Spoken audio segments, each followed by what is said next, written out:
My guest on this podcast is Malkit Purewal from Savoy's Properties. They've built a portfolio of 700 plus tenants in the West London area. They are well on their way to 1,000 tenants. They also have 30 projects that they're running this year, 20 for clients, 10 of their own as well. We talk about how the business has grown and grown considerably in the last few years, and also some of the challenges that they've faced during that time and where they see the biggest opportunities that you can benefit from as well. So let's jump straight into the podcast. Hey Malkit, thank you so much for joining us. You are one half of Savoy's Properties, and you guys done amazing over the last few years that I've seen, and the journey goes much further back, which we're going to unpack in a moment. 700 tenants in the West London and surrounding areas. That's quite an achievement with the intention to get to 1,000 tenants. Yep. Talk to me about kind of what the typical model is in terms of your property business. So what we're currently working with is mainly HMOs.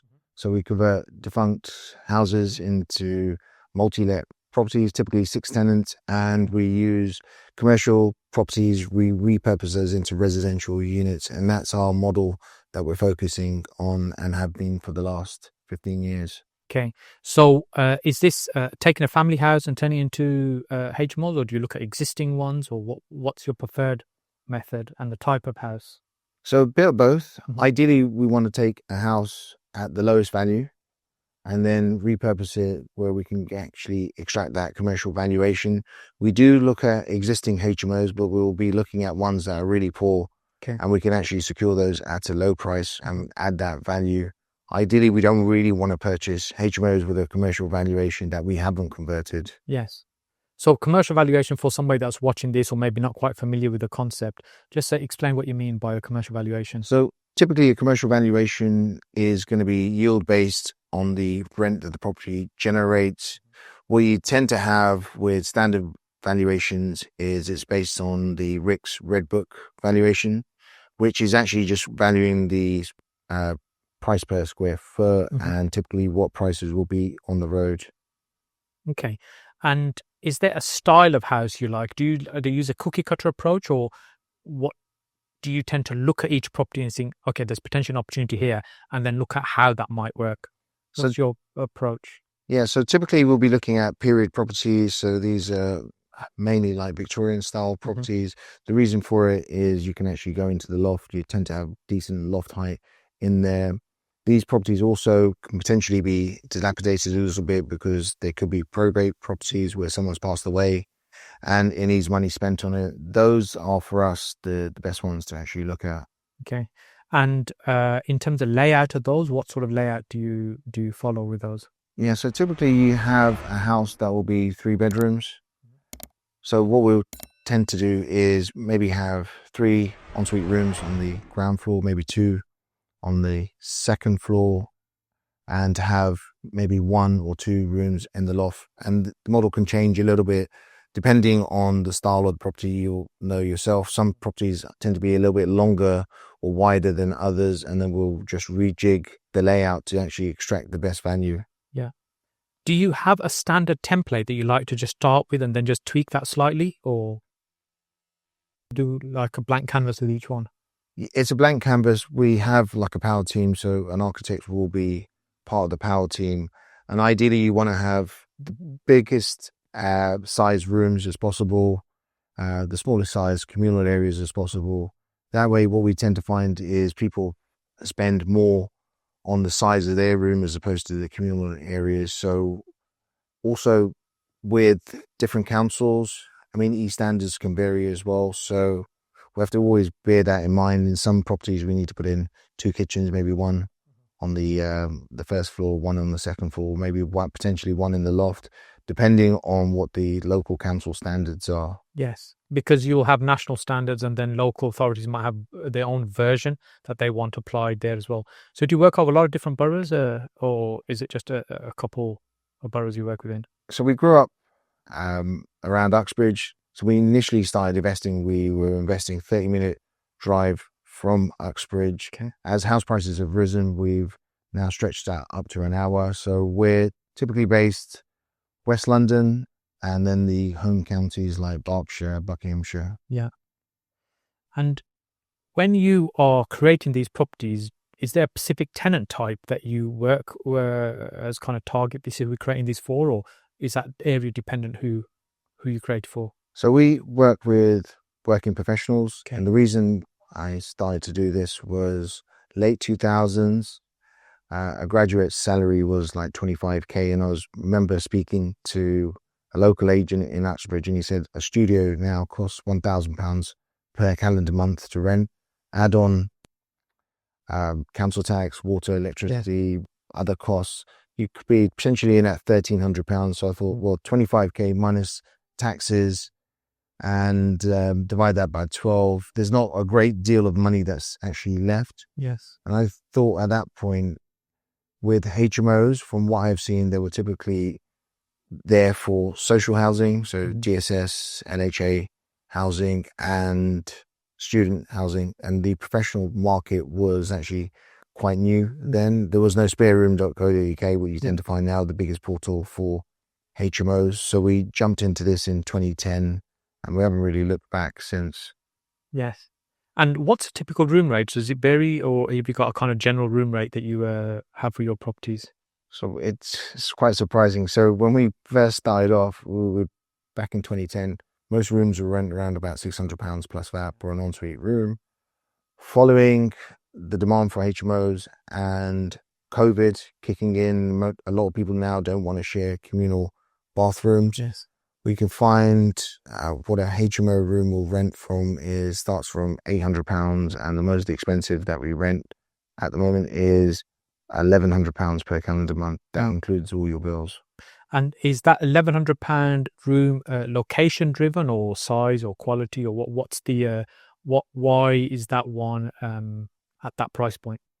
So it is down to size, but this is also next to a London Underground tube station and train station as well. So for that particular £1,100 room, you could be in Marylebone, London Marylebone, that is, in 19 minutes. So wow. If you catch the right train, and then it's also on the central line, so you could be into Bond Street in 25 minutes or so. Right. So it's actually really well located, and the size also plays a big impact because you want to have the most amount of space within a room, and that's why we try to ensure that the rooms are as large as possible. Yes. And in terms of this market, sometimes I'll speak to people and they say, have kind of missed the boat around HMOs. There's so many HMOs already in the market. It seems very competitive. What's your thoughts in terms of how that market currently is and where it's heading? So the market is competitive. What you tend to find is Section 24 has played a big impact on the market. Interest rates have risen. People want to extract the most amount from a property now because the yields are quite low. Yes. A lot of these landlords are now looking to the HMO market for it. So you do have a lot of new entrants. For someone wanting to get in, have they missed the boat? No.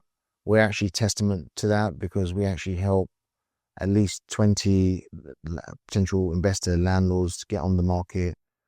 And what we would suggest is the best way to actually look at where to invest is look at transport links, motorways, follow the area, find a place where you can actually afford to invest in. Yeah. Look at the HMO model that's actually there. Look at some of the portals like spareroom.co.uk. Is there a market for it? Phone up some of the landlords, go see some of these properties, and then decide whether the market is for you. Yes. Yeah. I think there's great advice that you want to start with understanding what's going on in the market in the first place and where you want to position yourself in the marketplace. And I guess in Birmingham, we've got a really wide range of quality of HMO rooms with very low quality, cheap ones to the kind of premium stuff. We try and position ourselves in the premium. Now, if every property fell into that category, there wouldn't be enough demand to satisfy that. So it's trying to find that little niche, I think. So that's great advice.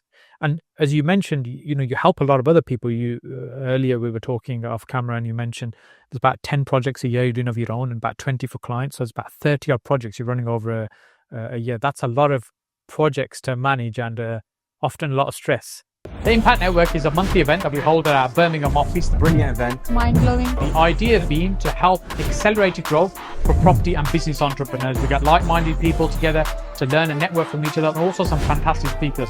Like, for example, we've had sessions today on scaling and growing your business, having the right teams around you, how to create a passive house in terms of investment, and also using AI to create content. This is not AI, this is a real me. I look forward to seeing you at the next event. 100% there's a lot of stress, but what we try to do is work with the same trusted contractors. So the oldest contractor that we have, I've been working with him on HMO project number 1 back in 2010, and he's still working with us now. He still does probably 8 to 10 projects a year for us. Nice. So if you can have that trust in those individuals and you don't have to necessarily get new contractors, you can reduce some of the stress aspect down, frees up more of your time. We can then do more projects. One thing we've probably missed off is we've partnered with Adriana Cafasso. Yes. Cafasso Developments. We're doing like a Savoy's North collaboration with her, and she's probably on course this year to hit 20 client projects herself. And she runs her own letting agency, so she offers that Savoy service, but in the north. This is the so she's in the northeast. Yeah. So she's again found an area that works for her and works for her clients.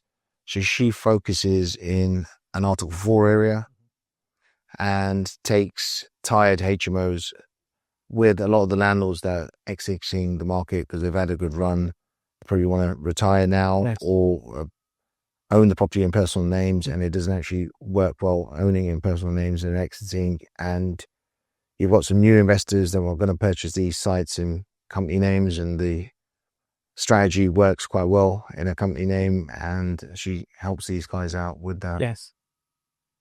Nice. And with this, where you are now, this has been a slow, steady build. It's not something that's happened kind of overnight.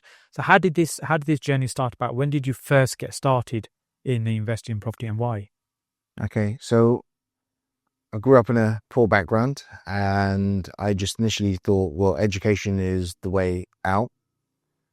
So got my GCSEs, A-levels, I got a degree in management studies, but in the late 90s, all the money was in the dot-com era. Yes. And obviously we had this Y2K thing where companies were updating all their systems. So I thought, well, if this is what it is, then let me get educated in that field. So I got a computer science master's. I started my first job in 2000.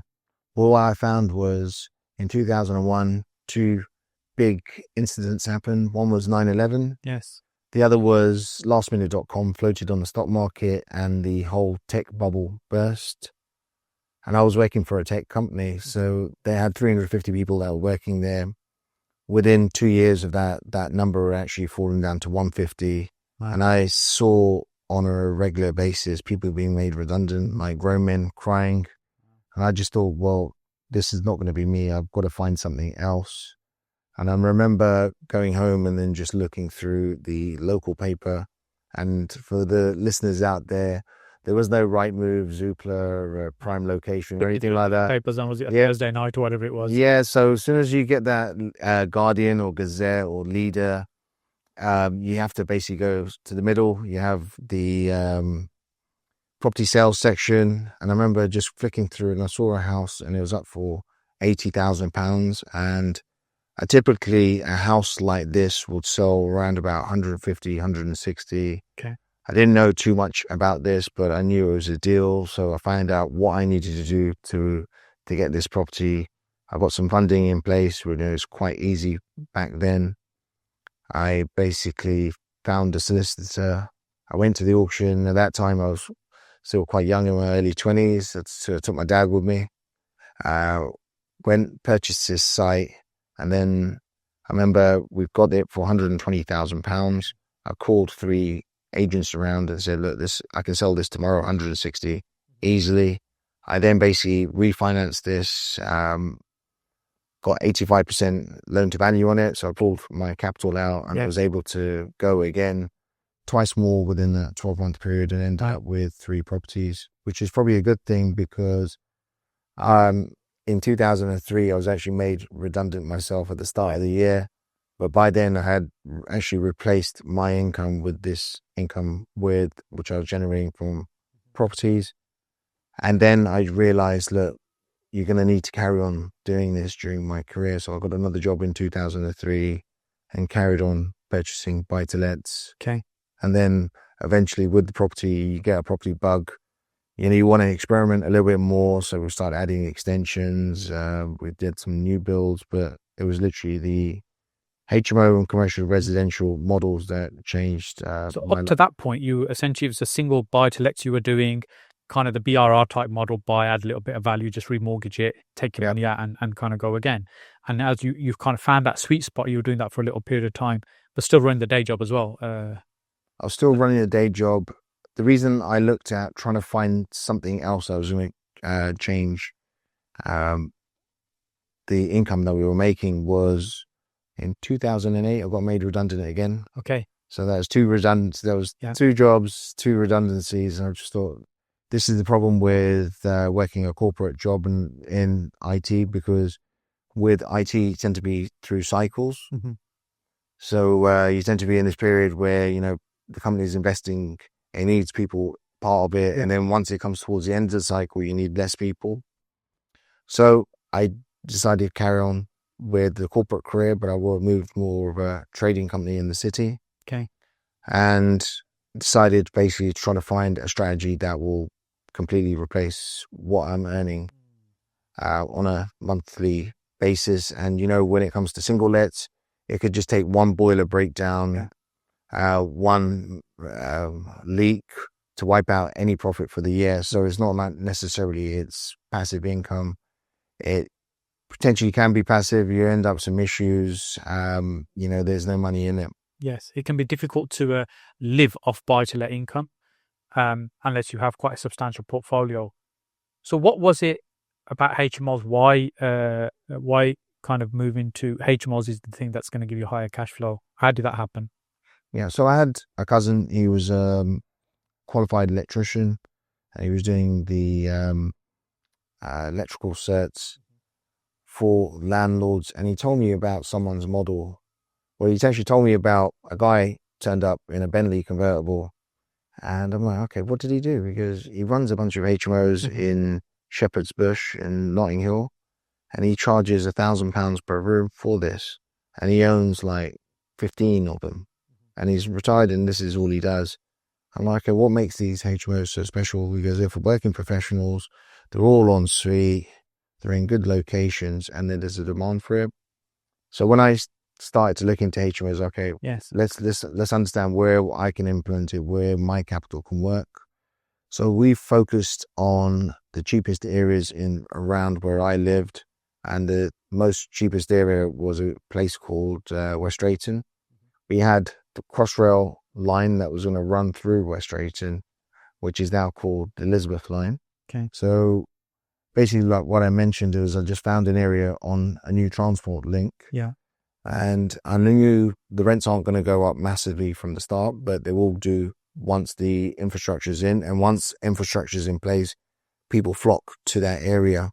And when I looked at it, you can go from West Drayton to Bond Street in less than 20 minutes. Right. West Drayton to Canary Wharf in 35 minutes. Okay. So I knew it was going to be a place of value.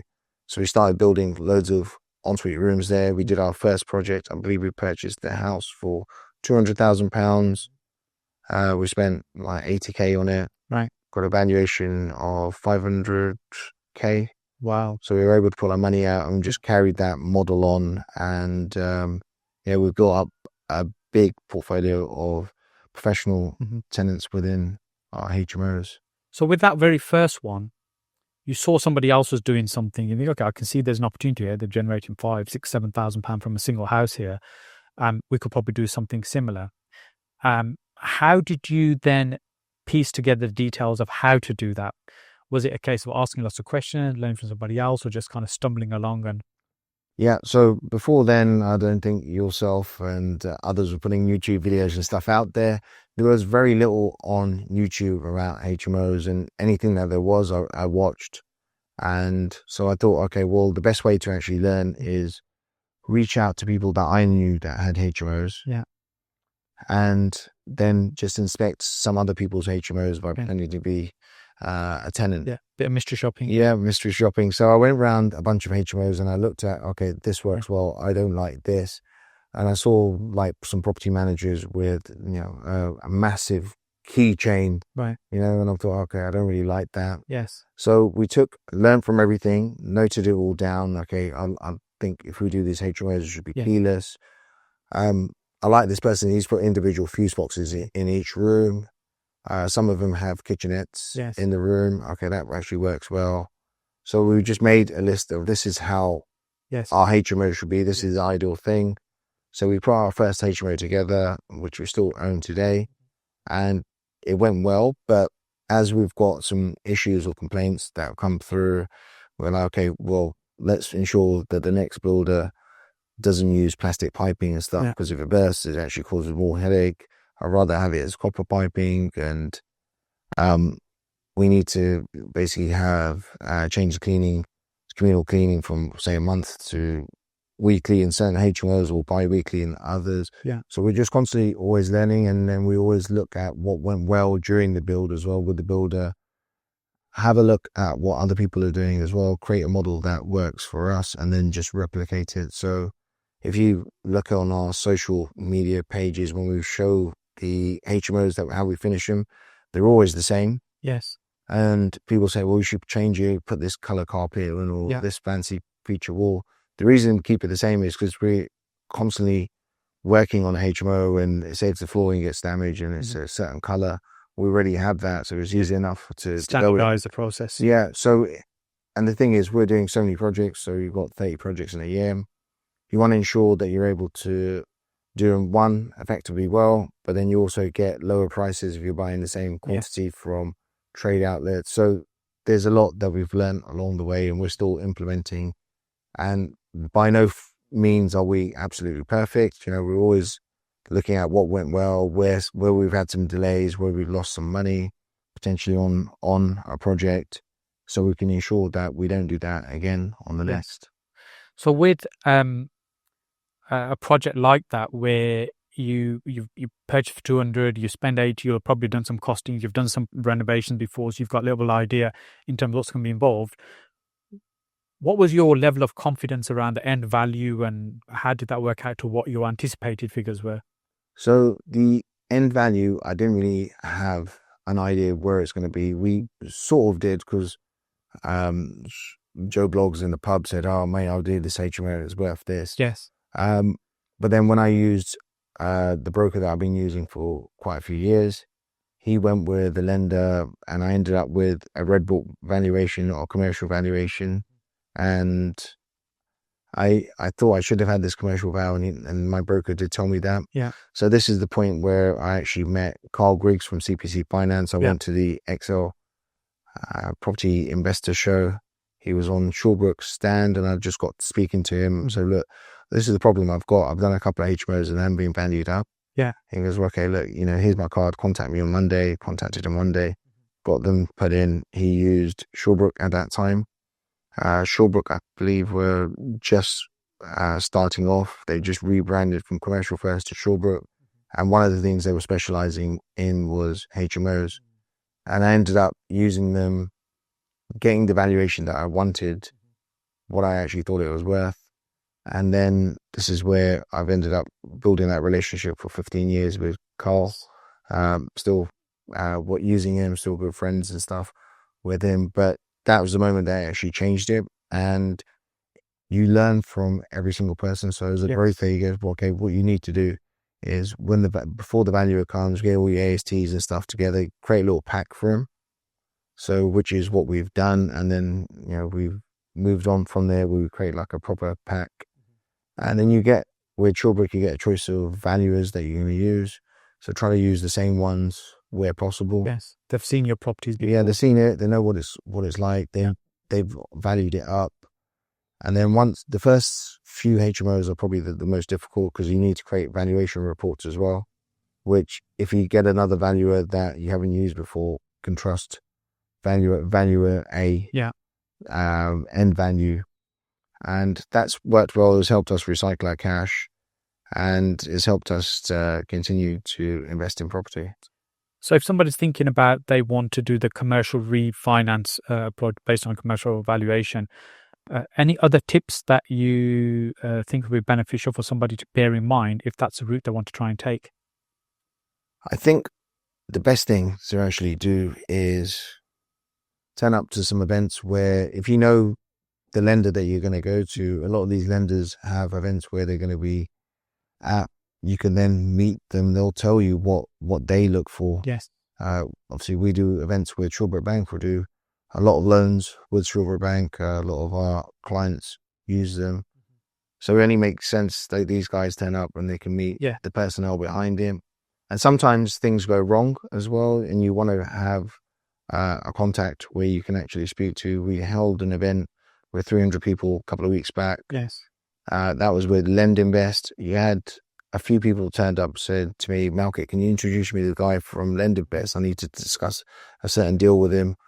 And I put him in touch. And afterwards I said, was that helpful? And they said, yes, I think I'm going to be able to resolve a matter that I have. Excellent. So having that face-to-face contact with someone Yes. can make all the difference as well. Yeah. And so we mentioned earlier on that you were one half of Savoy, and you referred to we as a number of times. So we're not talking about Sanjay. So you're a business partner. So what stage did you guys start working together, and how did that come about? Well, I first got to know him my first day at school, so we were both 11 years old. Okay. He actually offered me out on a fight. Oh, right. Okay. Good way to start, yeah. Yeah, so and then afterwards, we ended up becoming friends, and we've been friends since. But then we started the property journey probably the same time. So I purchased this house on my own. Yeah. And I just told him about it. He goes, well, do you want me to, can I jump on it? He goes, and literally I sold half the house to him, and then we refinanced it.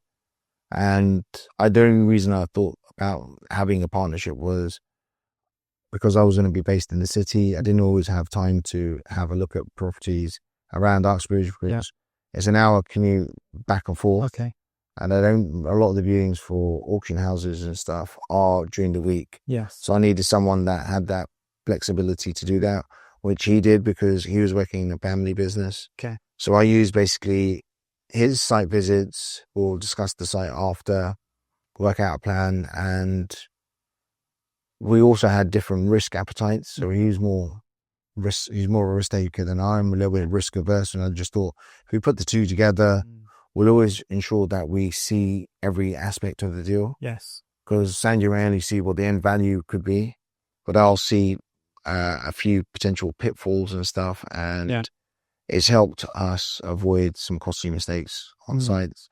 So we built our journey from the ages of 23 up until now. And, we've shared the successes and some of the lows that come with property. And, it's helped us build ourselves in terms of character, but also the experience. And it's also helped us help the people that have joined us on the journey, like mentioning that Hardeep Tour, Adriana Capasso, obviously the brokers, the lenders and stuff. So we're all sort of as a big sort of family on this journey. Yeah.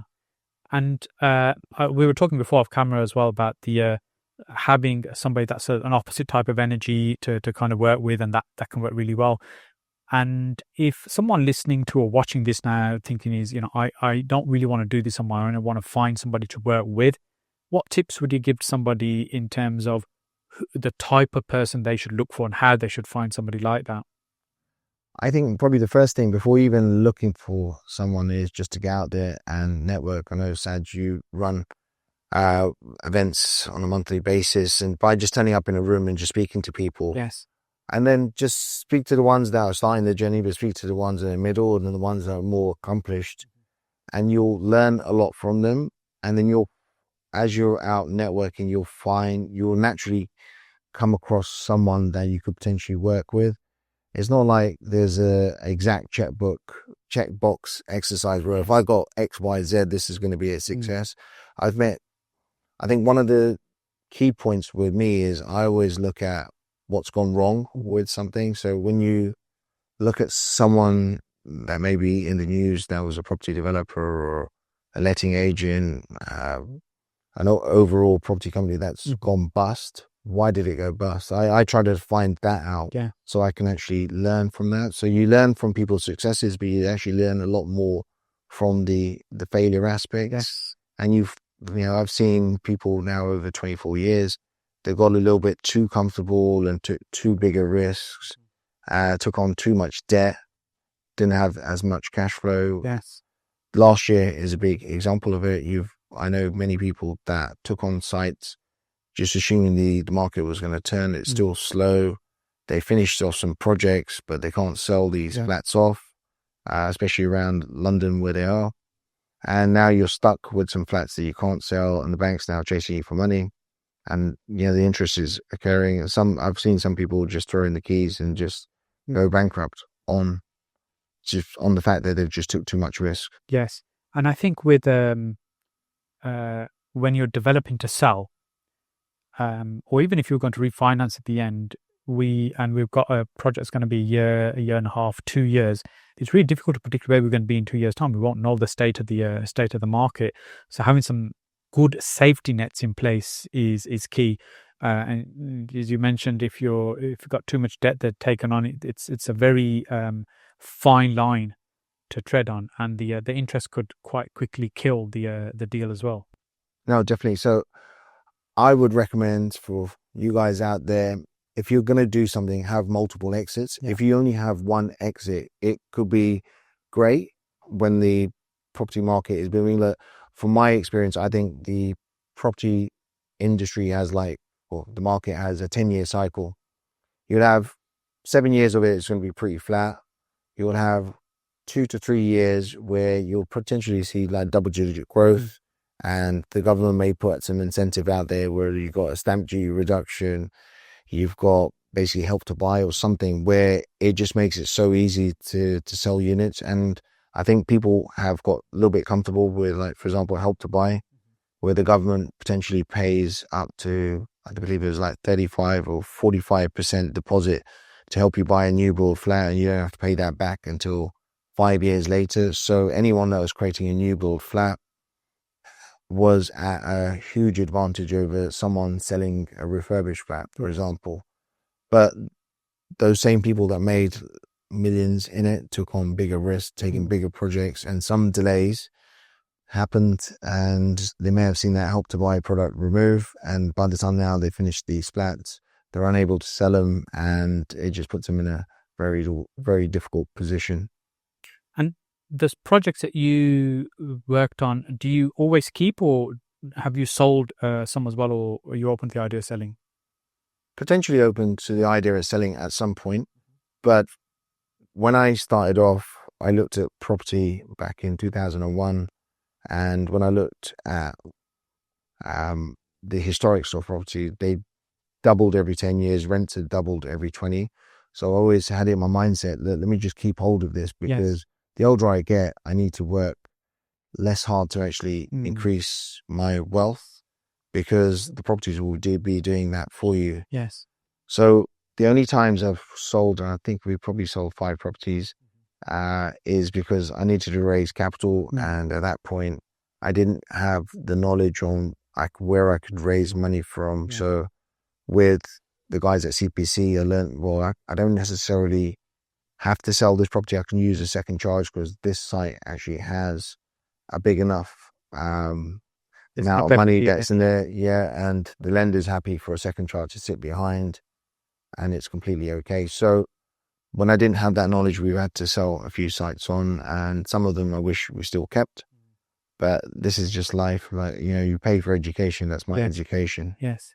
And I like asking this question of people whether they like to keep or to sell. And you find some people, they just want to keep the portfolio and keep growing and growing, whereas others, they don't want the tenants. They just develop, sell. I like to sit in the camp with one foot in each. We build a portfolio of property like to keep, but I also like the idea of kind of creating nice homes and just selling them as well, and bringing capital back into the business as well. I think when it comes to property, it depends on what stage you are in life. Yes. And I've seen landlords with a big portfolio and they said, "Do you know what, I've just had enough. I'm going to sell some of these units off. Yes. I invest in more commercial sites where you just got at least on the whole building. So you're still in property, but it's a lot more passive. You mainly need to bill them for the service charges for the insurance and stuff once a year, and that's it. And I've seen some people go on to going tenantless in terms of buying car parks and getting just you don't really have a tenant on there. People are like using an app and buying. So I think it depends on what stage you are in life and where you are and what you want to do. I'm guessing I may come to a stage where I want to travel more and be less involved in property. But then there's a time to sell as well, because at the moment, the market may be okay for freehold houses in the areas that we're in. But if you have a bunch of flats, no one really wants to purchase them. So you may want to sell, but you may not be able to achieve the price that the site is actually worth. The first time I came across Savoy's was when you were nominated for an award. And that project was quite unique. Tell us a little bit more about that particular project. So in 2019, we went to have a look at this office block. Obviously, there's some prior approval PD rights when it comes to commercial buildings, where you can submit a simple application, prior approval application, and planning has to be granted in 56 days. If they don't grant it, it's deemed approved anyway. And rather than 20, 30 things which the council will look at to approve it, like asking the neighbours, seeing, impacts to the local community with a site being developed, they only can judge it on 5 or 6 matters. This is like, transportation, right to light, how close it is to a river, noise pollution from other commercials. So it's actually quite easy to get through. And if you don't, or some of the areas are a little bit grey, you can pay for a report that will cover you on it. So for us, it gives us one thing, which is certainty of getting planning approved. And you've got experience as well with new builds and full planning application. There's no certainty with them. No. So we had a look at the site in 2019. I remember walking around it with Sanjay, and it had 20 other property developers there. And then I remember them saying, "Oh, yeah, it's all right, but you're only going to be able to get 5 flats, and essentially you're just going to break even on it." Yes. And I remember nudging Sanjay. I'm like, "Do you know what? These guys are missing a trick." I'm a firm believer, look, if you understand the rules of the game is yours to be played. I knew that prior approval relates to the whole fabric of the building. I'm like, "Sanjay, we can get 10 flats in there. If we get 10 flats, this is going to be one outstanding deal." So we purchased, completed it, but lockdown hit. So we were going to start work on the 1st of April. Okay. And we still did. But we were in full lockdown, and we ended up getting the planning permission for the 10 flats. So work went ahead. But obviously it was a bit more difficult getting stock. We had to work with our builder for obtaining material. He said, "Oh, my building merchants are shut." And I remember having to be on the phone trying to do you have bricks? Do you have this? Do you have this? Just trying to help him get material. But we actually completed this in lockdown 3. We purchased a site for 670,000. Okay. Cost us 500,000, including all legal fees and interest and so on. So we're in at 1.17, but the end value was 2.5 million. It was 2.25 before we started work. But coming out of lockdown, we saw property prices rise by 10%. So that gave us an extra 250 on it. So his end value was 250,000. We entered this for the Property Investor Awards because we were so chuffed that we were able to do it under such stressful situation, because no one knew whether we're coming out of lockdown or not. And no one knew the impact it was going to have on the rental market and so on. But we took the risk with it. We got it done. We entered it for the awards, and we won Commercial Developer of the Year. And the reason for the viewers out there, they're wondering how we ended up getting 5 flats more than anybody else, was we knew the prior approval relates to the whole fabric of the building. So even though the loft wasn't converted, we were able to go into it and apply for planning for the loft. Okay. It didn't have the actual head height, but the first floor did. So we dropped the ceilings down just above the windows. Okay. We created 2 flats in the loft. It also had an undercroft. Prior approval allowed us to say we're going to change that, but then we had to apply for external changes for bricking up the undercroft. But because we had planning already approved for the flats, the council had to give us planning to actually brick that up. Yes. So we ended up with these 5 additional flats, and it's probably our best project by far, because we outthought these other 20 property investors that came down. And I think by us just doing this through this such challenging process made us believe that anything is possible. Yes. Because the thing is, we just had to keep positive. We had to keep at it. We had to source materials. So if anyone looks at the pictures of it, we've got like some different style tiles, then they're like some sandy tiles that we never used before, but they're the only ones I could find. Just got to grab what you could do that time. Yeah, and I was grabbing them from the most unlikeliest places. So I remember I grabbed those tiles from Victoria Plumbing, and Victoria Plumbing is obviously known for just selling plumbing parts, but I was just going anywhere where I can actually purchase stock from, because even Top Tiles weren't delivering because they were waiting on guidance to get people back in the warehouses so they could send stuff out. So we got it all together, got it completed, used the most unlikeliest suppliers ever. But a successful site that we still own today. We were so chuffed with it. We put the Savoy's logo on the front of it, and it basically changed the outlook of what we were doing, because up until 2020, so the end of 2020, we never put mine or Sanjay's face on social media. Yeah. We were always just putting what our projects were. Yeah.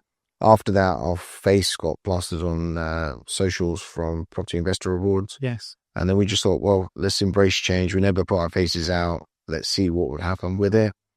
And yeah, it's been a big journey from 2021 to now. Yes. So it was a £1 million profit then in that project alone. So yes. So not only did you see the angle that other people were missing, but the perseverance through lockdown, and we had a number of projects running as well. And I can definitely remember some of the pain that we were going through trying to keep sites moving. It was probably the most challenging point, because up until that point, we said, okay, we're all in. We had 10 sites on various types of bridging, refurb, finance. Okay. I remember finishing 6 sites. We were still in lockdown. Normally during this point, we know we're going to finish this. We know what our end value is, because we had commercial vows and stuff booked for it. And we would draw down money from the lender, and then, we'll pay whoever we need to pay, and the rest of the money is allocated to other projects. So this is the first time we finished 6 sites, and I'm phoning up our broker saying, Carl, I need to pull the money out of this. He said, well, the bank is waiting for guidance from the government on values that are turning up to site, and we can't, they won't send them out until they've got that guidance. So everyone's waiting on the government. I remember just like, was it 3-4 months we spent in lockdown, initial one. And I had these sites, I couldn't even tenant them either. So it was a tough period, but we came back out, and to be honest, the market went stronger, and me and Sanjay were actually questioning what's going to happen. We then just said, well, let's look at the fundamentals. Is there a need for housing? Yes. Is there a need for affordable housing, like what the stuff we were doing? So the single-let residential units and the HMOs. Yes, like there's a massive shortage of housing. So nothing's going to change. Once the economy kicks back in, we're going to be in a good place, but we just got to trust our gut, trust the process, and just carry on. Yes.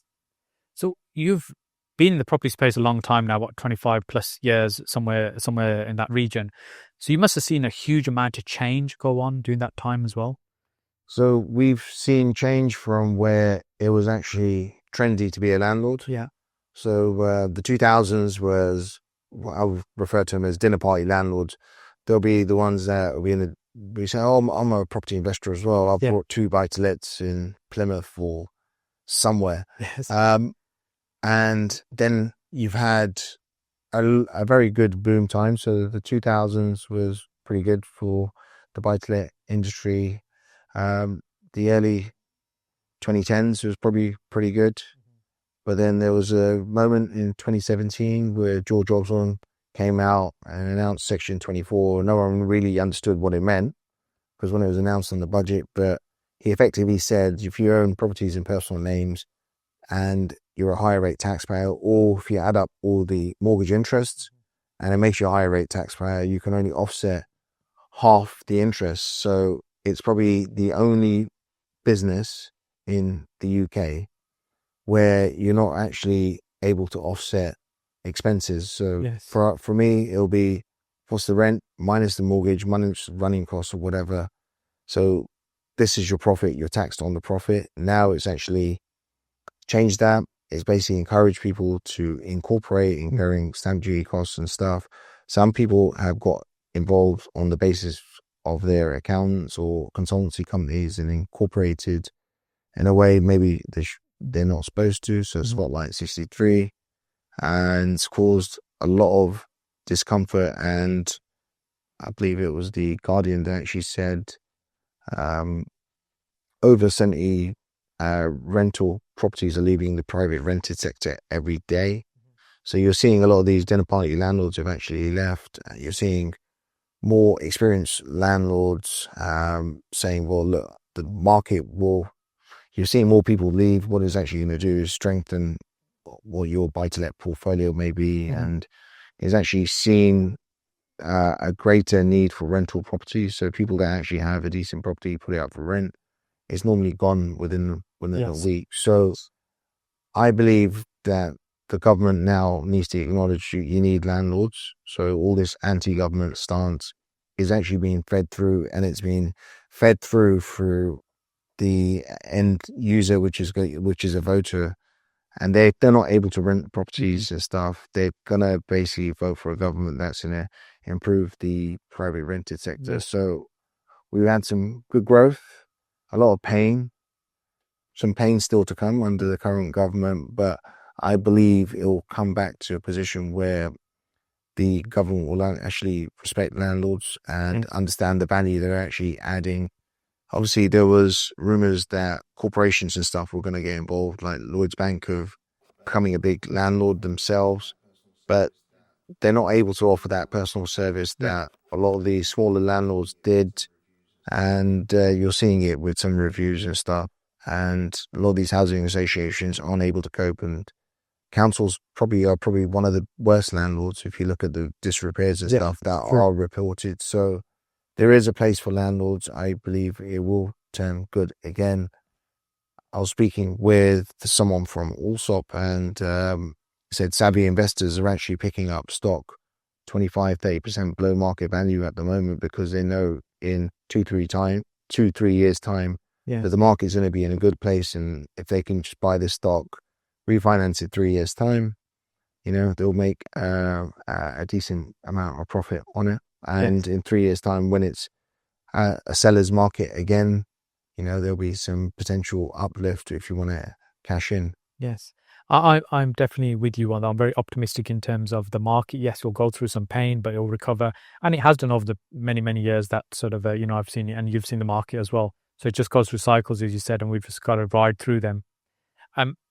Malkit, you guys run some amazing events, some very experience-based events. You're doing lots of stuff on social media. If somebody wants to connect with you, to reach out to you, what's the best way for them to do that?